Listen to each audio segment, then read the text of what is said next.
اب رمضان شریف بھی آ رہا ہے، اور آپ کو معلوم ہے ہم نے رمضان میں پڑھائی رکھی ہے، چھٹیاں نہیں رکھی۔ جب میں نے حسنین شروع کیا 1999 میں، تو اللہ نے میرے دل میں یہ بات ڈالی کہ رمضان تو علم کا مہینہ ہے، انا انزلناہ فی لیلۃ القدر، اور چاروں آسمانی کتابیں رمضان میں اور سارے صحیفے رمضان میں۔ اپنے اللہ کو کیا پسند تھا اس مہینے کا۔ حضرت ابراہیم علیہ السلام پر چھوٹی کتابیں اتری یکم رمضان کو، حضرت موسیٰ علیہ السلام پر تورات اتری 2 رمضان کو، حضرت داؤد علیہ السلام پر زبور اتری 6 رمضان کو، حضرت عیسیٰ علیہ السلام پر انجیل اتری 12 یا 18 رمضان کو، اور اللہ کے نبی پر قرآن اترا فی لیلۃ القدر، لیلۃ القدر میں اترا۔ تو سارا آسمانی علم رمضان میں اترا۔ سارے مہینوں کے نام عربوں نے رکھے، محرم، صفر، ربیع الاول، ربیع الثانی، جمادی الاولیٰ، جمادی الثانی، رجب، شعبان، رمضان، شوال، ذوالقعدہ، ذوالحج۔ اس میں جو رمضان ہے یہ نام اللہ نے رکھا، باقی مہینوں کے نام تو رکھے عربوں نے۔ پھر ان کی زبان پہ اللہ لایا رمضان، چونکہ ابھی تو دنیا بھی نہیں بنی تھی اور اللہ نے قرآن کی تلاوت فرمائی تھی، تو اس قرآن میں تھا شہر رمضان الذی انزل فیہ القرآن۔ تو رمضان کا نام اللہ نے پہلے سے چن رکھا تھا، پھر ان سے رکھوا دیا۔ رمضان کہتے ہیں رمض یرمز، جل جانا، جل جانا۔ رمضان کو رمضان کیوں کہتے ہیں؟ کہ اس میں گناہ جل جاتے ہیں۔ مسلمان پہلا روزہ رکھتا ہے اور اس کے گناہ اللہ جلانا شروع کرتا ہے، اس کی بھوک پیاس کی آگ میں گناہوں کو ڈالتا ہے، جلاتا ہے۔ آخر 29 رمضان یا 30 رمضان آخری رات اللہ تعالیٰ اس کی پچھلے سال کے سارے گناہ معاف فرما دیتا ہے۔ تو اس کو اس سے تشبیہ دی گئی کہ جیسے جلنے سے چیز ختم ہو جاتی ہے، رمضان کے روزے کی بھوک اور پیاس کی تپش سے اللہ تعالیٰ پچھلے سال کے سارے گناہوں کو معاف فرما دیتے۔ تو مجھے خیال آیا اس وقت جب ابھی بالکل کزرع اخرج شطأہ تھا، ہمارے مدرسے کی مثال کزرع اخرج شطأہ، دعا کرو اللہ تعالیٰ فاستغلظ فاستوی علی سوقہ، اسے بنا دے۔ امید تو ہے کہ کچھ شکل اللہ نے بنا دی، اللہ اسے پوری دنیا میں پھیلا دے۔ میری تو تمنا ہے کہ ایک ایسی مثبت سوچ کے علماء کے اللہ میرے ذریعے سے تیار کروا دے جو امت کو جوڑنے والے ہوں، توڑنے والے ہوں۔ کتنا ظلم و ستم ہے کہ پیسے بھی لیتے ہیں اور امت کو توڑ کے چلے جاتے۔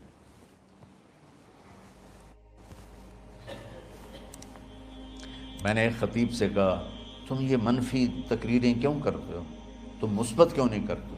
تھوڑی چیزیں ہیں بتانے کے لیے لوگوں کو جس پر سارے مسئلے، سچ بولو، کون سا مسئلہ کس کے خلاف کہے گا، محبت کرو، کس مسلک کے خلاف ہے یہ بات، ماں باپ کی خدمت کرو، رزق حلال کماؤ، شراب سے بچو، زنا سے بچو، جوئے سے بچو، سود سے بچو، رشوت سے بچو، جھوٹ سے بچو، ظلم سے بچو، ماں باپ کی نافرمانی سے بچو۔ یہ کتنی باتیں ہیں جو امت کو بتانے کی ضرورت۔ کہنے لگا یہ پھر پیسے نہیں لبدے، پیسے ہی اس گل دے لبدن کہ آج تسی فلانے آندہ توا لین بجامنا، اگر میں توا نہ لگاؤں تو میں تو نہ پیسے ہی نہیں دے میں۔ تو یہ اس وقت سٹیٹس ہے، تو کیا پیغام جائے گا؟ تو اللہ تعالیٰ آپ کو مثبت بنائے۔ رمضان میں چونکہ سارا علم اترا تو مجھے خیال آیا کہ ہمیں رمضان میں چھٹی کرنا تو ایک ایسی عادت ہے، کوئی سنت تو ہے نہیں، تو مجھے رمضان میں پڑھائی کروانی چاہیے، چاہے تھوڑی ہوگی، روزے کی بھوک بھی ستائے گی اور رات کے جاگنے کی وجہ سے نیند بھی ستائے گی، لیکن اس میں ایک لفظ سینکڑوں لفظوں پہ بھاری ہوگا غیر رمضان۔ تو میں کراچی گیا اور مفتی تقی صاحب دامت برکاتہم سے سب سے پہلے جا کے مشورہ کیا کہ حضرت میں چاہتا ہوں کہ رمضان میں چھٹی نہ ہو، پڑھائی ہو۔ اس وقت رمضان سردیوں میں تھا، تو وہ بڑے خوش ہوئے، کہنے لگے یہ تو بہت اچھی بات۔ اصل میں ہمارے اکابر نے رمضان میں چھٹیاں اس لیے رکھی تھیں کہ سارا سال تو عبادت ہوتی ہے بالواسطہ، پڑھنا پڑھانا عبادت ہے ایک واسطے کے ساتھ، اور روزہ، نفل، تہجد، تلاوت یہ عبادت ہے بلا واسطہ۔ تو طلبہ علماء رمضان میں اپنا وقت عبادت میں گزارے، کہنے لگے اب وہ عبادت تو ہوتی نہیں رمضان میں، تو بہتر ہے آپ پڑھائی شروع کرائیں، بہت اچھا ہوگا۔ وہ تو اتنے بڑے ہاتھی کے پاؤں میں سب کا پاؤں، اتنی بڑی ہستی نے، وہ صرف پاکستان کا سرمایہ نہیں پوری امت کا سرمایہ ہے، تو ان کی اس بولنے نے مجھے ہمت دے دی۔ تو پھر میں نے یہاں آ کر اس وقت یہ پہلی جماعت مولوی عدنان صاحب کی اور مولوی مسعود صاحب اور کچھ انتقال کر گئے رحمۃ اللہ علیہ، یہ تھے، تو ہم نے رمضان میں سبق شروع، اس وقت ذرا میری ہمت تھی تو میں رات کو پڑھاتا بھی تھا، بیان بھی کرتا تھا، اب تو یہی میں اتنی مشکل سے بول رہا ہوں۔ تو ہم نے رمضان میں شروع کی کہ یہ رحمتوں کا مہینہ، ہر چیز کی برکت کا مہینہ، ہر شے کی اللہ کی طرف سے فراوانی اس میں ہے، علم کی بھی، ہدایت کی بھی، رزق کی بھی۔ غریب سے غریب آدمی بھی سموسے بنا کے بیٹھا ہوتا ہے، پکوڑے بنا کے بیٹھا ہوتا ہے، اور دسترخوان پہ ایک کی بجائے 3 چیزیں پڑی ہوتی ہیں، چاہے رمضان کے بعد سب کے پیٹ خراب ہوں، ایک واری تک کھانے دی تباہی پھیر دیں۔ روزے کا مقصد ہی فوت ہو جاتا ہے۔ روزہ تو ہوتا ہے بھوک کے لیے، پر وہ اتنا کھاتے ہیں کہ سحری کا کھانا افطاری تک ہضم نہیں ہوتا، اور افطاری کا کھانا سحری تک ہضم نہیں ہوتا، پر انہیں دونوں کا ہی کھانا ہے۔ کہتا بھوک نہ لگے، بھوک نہ لگے، وہ بھوک لگنے کے لیے تو روزہ ہے۔ ایک تو یہ جسم کو صاف کرتا ہے، دوسرا غریبوں کی غربت کا احساس پیدا کرتا ہے کہ جو بھوک تو آج برداشت کرتا ہے، غریب روزانہ یہ بھوک برداشت کرتا ہے۔ تو اللہ کے غریب بندوں کی خدمت کر، ان تک اپنے مال پہنچا، اپنا اللہ نے دیا ہے تو ان کو بھی اس میں شریک کر، قبر میں لے جائے گا۔ تو اللہ تعالیٰ نے میرے دل میں یہ ڈالا، تو ہم نے تعلیم رمضان میں شروع کی، کیونکہ قرآن رمضان میں اترا، انجیل رمضان میں اتری، زبور رمضان میں اتری، تورات رمضان میں اتری۔ پھر اللہ نے اس مہینے کا نام خود رکھا، شہر رمضان، شہر رمضان۔ اس میں شب قدر رکھی، اس میں رات کی ایک نماز۔ اچھا، پہلی امتوں پہ روزہ فرض تھا افطاری سے افطاری، افطاری سے افطاری، بہت شدید تھا، 24 گھنٹے کا روزہ، بس افطاری کے بعد آنکھ لگ جاتی تو روزہ اگلا شروع ہو جاتا تھا۔ تو ہم پر بھی پہلے ایسے ہی روزہ اترا، افطاری سے افطاری۔ تو ابن سرمہ رضی اللہ تعالی عنہ اونٹ چرانے والے تھے، وہ شام کو لوٹے تو بیوی سے پوچھا کوئی افطاری کا سامان ہے؟ انہوں نے کہا ہے تو نہیں، میں کہیں سے لے آتی ہوں۔ وہ گئیں افطاری کا کوئی سامان لینے، ان کو تھوڑی دیر ہو گئی اور ان کی آنکھ لگ گئی، تھکے ہوئے تھے، سورج ڈوب گیا۔ جب وہ آئیں تو ان کا ہائے سرمہ تو ہلاک ہو گیا۔ کہ کیا ہوا؟ کہ اگلا روزہ شروع ہو گیا کیونکہ تیری آنکھ لگ گئی۔ تو انہوں نے کہا چلو کوئی بات نہیں، لیکن ظہر کے وقت بے ہوش ہو گئے۔ ایک روایت میں آتا ہے نماز پڑھنے آئے اور گر گئے، اور ایک میں آتا ہے گھر میں بے ہوش ہوئے۔ تو جو بھی صورتحال تھی اللہ کے نبی کو پتہ چلا۔ کیا ہوا سرمہ کو؟ کہا جی وہ افطاری کر نہیں سکے تو روزہ شروع ہو گیا تو بے ہوش ہو گئے۔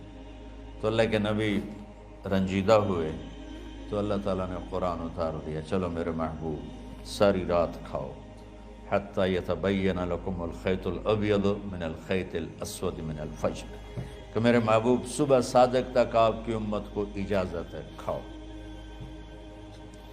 پہلی امتوں پر افطاری سے افطاری، لیکن ان کی نماز تراویح نہیں تھی، تو ہمیں اللہ تعالیٰ نے دیا سحری تک، پوری رات۔ اچھا ایک صحابی آئے، یا رسول اللہ میں تو مارا گیا۔ آپ نے کہا کیا ہوا؟ کہا میرا روزہ تھا، میں بیوی کے پاس چلا گیا۔ آپ نے کہا تو پھر تو غلام آزاد کر، کفارہ دے۔ کہا جی میں تو خود غریب آدمی ہوں، غلام کہاں سے آزاد کروں، خریدنا پڑے۔ آپ نے کہا 60 مسکینوں کو کھانا کھلا۔ کہ میں آپ مسکین ہوں، میں کنوں کھانا کھلاؤں؟ آپ نے فرمایا پھر آخری ہے کہ 60 روزے رکھ، مسلسل رکھنے ہوتے ہیں جو کفارے کے ہوتے ہیں۔ وہ کہنے لگا ایک روزے چاہے کم کیتا ہے، 60 روزے اچ میں کی کروں گا؟ تو آپ نے فرمایا اچھا ٹھیک ہے بیٹھ جا۔ بیٹھ گئے۔ تھوڑی دیر ہوئی تو ایک انصاری صحابی کھجوروں کا ٹوکرا لے کر آیا، یا رسول اللہ یہ صدقے کی کھجوریں ہیں، تقسیم فرما دیں۔ تو آپ نے فرمایا بھائی وہ کدھر ہو؟ کہا جی بیٹھا ہوں۔ آپ نے کہا ادھر آ، یہ کھجوریں لے جا اور 60 گھروں میں تقسیم کر دے۔ سبحان اللہ، اللہ نے اس امت کو لاڈ لڈائے ہیں، یہ اللہ کی لاڈلی امت۔ عجیب واقعہ یہ، کہنے لگا یا رسول اللہ کی قسم مدینے میں مجھ سے غریب کوئی نہیں، آپ ایسا کرو یہ میرا کفارہ مجھے ہی صدقہ کر دو۔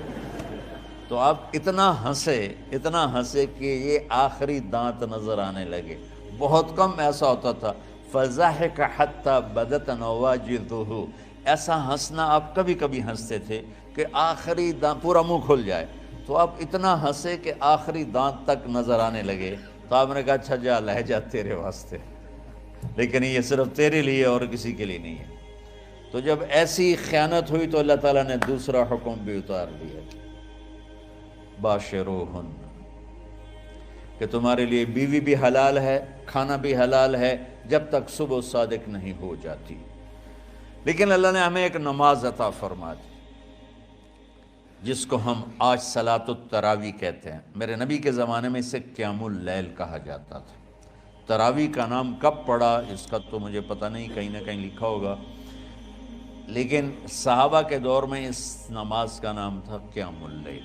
اس لیے حضرت عائشہ رضی اللہ تعالیٰ عنہ کی روایت ہے جس سے 8 رکعت والے حضرات استدلال کرتے ہیں کہ رمضان اور غیر رمضان میں اس کو امام بخاری نے قیام اللیل کا ہی عنوان دیا ہے۔ آپ نے 11 رکعت سے زیادہ نماز نہیں پڑھی۔ ایک ضعیف روایت میں ہے کہ آپ نے 3 دن پڑھائی نماز، یہ تو صحیح روایت ہے۔ کتنی رکعت پڑھائی؟ تو ایک ضعیف روایت میں ہے کہ 20 رکعت پڑھائی۔ اچھا ضعیف روایت سے عبادت ثابت نہیں ہو سکتی، حکم شرعی۔ تو جب حضرت عمر رضی اللہ تعالیٰ عنہ نے سب کو، اب میرے نبی کے دور میں 3 دن کے بعد آپ تو آئے نہیں کہ کہیں فرض نہ ہو جائے، تو صحابہ اپنے طور پر قرآن سنتے تھے ٹولیوں میں۔ صدیقی دور میں 2 سال وہ فتنوں میں گزرا، تو اس میں بھی اسی طرح چلا کہ ٹولیوں میں ہوتے تھے۔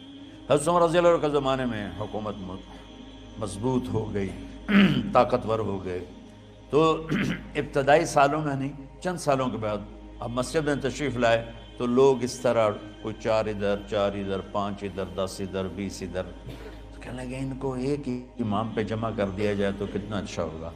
تو آپ نے سب کو اکٹھا کیا اور ابی بن کعب رضی اللہ تعالیٰ عنہ کو امام بنایا اور سب کو ایک نماز پہ جمع کر کے 20 رکعت کا حکم عطا فرمایا۔ تو حضرت عمر کا یہ عمل اس حدیث کو مضبوط کر دیتا ہے کہ چونکہ میرے نبی نے کہا علیکم بسنتی و سنت الخلفاء الراشدین من بعدی، کہ میری اور میرے خلفاء راشدین کی سنت پر مضبوطی سے عمل کرنا۔ تو حضرت عمر کا جو 20 رکعت طے کرنا ہے، اگر ان کا اپنا اجتہاد ہے تو بھی ہمارے لیے عمل کے لیے کافی ہے، اور اگر ان کو یہ یاد ہے کہ میرے نبی نے 20 پڑھی تھیں تو اور زیادہ اچھی بات ہے۔ لیکن بہرحال جو 8 پڑھتا ہے ہمارا اس پہ بھی کوئی اعتراض نہیں، چونکہ وہ بھی حدیث کے ساتھ بات کرتا ہے، اور باقی پوری امت 20 پڑھتی ہے، ان پر بھی اعتراض نہیں۔ میں ایک جگہ سے گزر رہا تھا، نماز کا وقت ہو گیا، اہل حدیث کی مسجد تھی، میں وہاں نماز پڑھنے چلا گیا تو ایک بہت بڑا اشتہار لکھا ہوا تھا، 20 تراویح ثابت کرنے والے کو 5 لاکھ روپے انعام۔ کہ کس قدر بے وقوفی ہے اور کس قدر احمقانہ یہ امت کی باتیں ہیں کہ 20 تراویح، سینکڑوں سال سے امت کا عمل 20 تراویح آ رہا ہے۔ تراویح کا نام جو پڑھا مجھے یوں لگتا ہے کہ اہل مکہ، یعنی اہل مکہ جو تھے نا، وہ 4 تراویح پڑھ کے ایک طواف کرتے تھے، تو وہ آرام کے لیے ہوتا، ترویحہ آرام، تھوڑی دیر کا آرام، تو 4 تراویح کے بعد ایک طواف کرتے تھے۔ وہ چھوٹا سا طواف 10 منٹ میں ختم ہو جاتا تھا، اور پھر 4 تراویح پڑھتے تھے، پھر طواف کرتے تھے، پھر 4 پڑھتے تھے، پھر طواف کرتے تھے۔ یہ صحابہ کے تھوڑے بعد کے دور کی بات۔ تو مدینے والوں کو پتہ چلا کہ مکے والے تو یہ کرتے ہیں، وہ کہنے لگے اساں کی کریے؟ انہوں نے کہا اسی 40 تراویح پڑھیں گے، 40 رکعت، وہ 40 رکعت پڑھتے تھے۔ تو نوافل میں کوئی سختی نہیں کہ بھائی 8 سے زیادہ نہیں پڑھنی، بدعت ہو جائے گی، اور 20 پڑھنا بدعت ہے، یہ سب جہالت کی بات ہے۔ اور یہ 8 پڑھ رہے ہیں یہ غلط ہے، یہ بھی حماقت کی بات ہے۔ جو صحیح حدیث سے دلیل پکڑ کے کوئی عمل کرتا ہو تو بھائیو اس سے بحث نہ کیا کرو، مناظرہ نہ کیا کرو، یہ بہت نادانی والی بات۔ اور امت کا خلق لاکھوں کروڑوں انسانوں کا ایک عمل پہ جمع ہونا، یہ بذات خود اس کی طاقت کی ایک دلیل۔ اور حرمین جب سے میرے رب نے، حضرت عمر نے 20 رکعت شروع کی، آج تک وہاں بھی ساری مساجد میں 8 رکعت تراویح ہوتی ہے، لیکن حرمین کی مسجد میں 20 رکعت، ادھر بھی ادھر بھی۔ اور یہ جو وہ وہاں ختم قرآن پہ دعا نہیں مانگی جاتی، یہ کس کا عمل ہے؟ حضرت عثمان کا۔ حضرت عثمان نے اپنے دور خلافت میں تراویح پڑھانے والے سے کہا جب قرآن ختم کرو تو دعا کرنا۔ وہ کہنے لگے جی کیا دعا کروں؟ کہ جو تیرے دل میں آیا کرنا۔ تو ختم قرآن کی رات تراویح کی آخری رکعت میں من الجنت والناس کے بعد دعا کے لیے ہاتھ اٹھانا، یہ حضرت عثمان رضی اللہ تعالیٰ عنہ نے اس کو زندہ فرمایا۔ اور امام دعا کرتا تھا 1 منٹ، 10 منٹ، 20 منٹ، جتنے بھی، اور پیچھے لوگ آمین کہتے تھے۔ وطر کی جماعت نہیں ہوتی تھی، وطر کو باجماعت حضرت مولا علی رضی اللہ تعالیٰ عنہ نے شروع کی کہ وطر کو بھی باجماعت پڑھا جائے۔ تو یہ ان کی سنت ہے کہ وطر کو باجماعت پڑھا گیا۔ تو اب یہ لہٰذا یہ سارے سنت جو کام ان خلفۂ راشدین سے ہوا وہ بھی سنت ہے۔ تو اللہ نے ہمیں ایک عبادت دے دی کہ میرا قرآن پڑھو اور سنو۔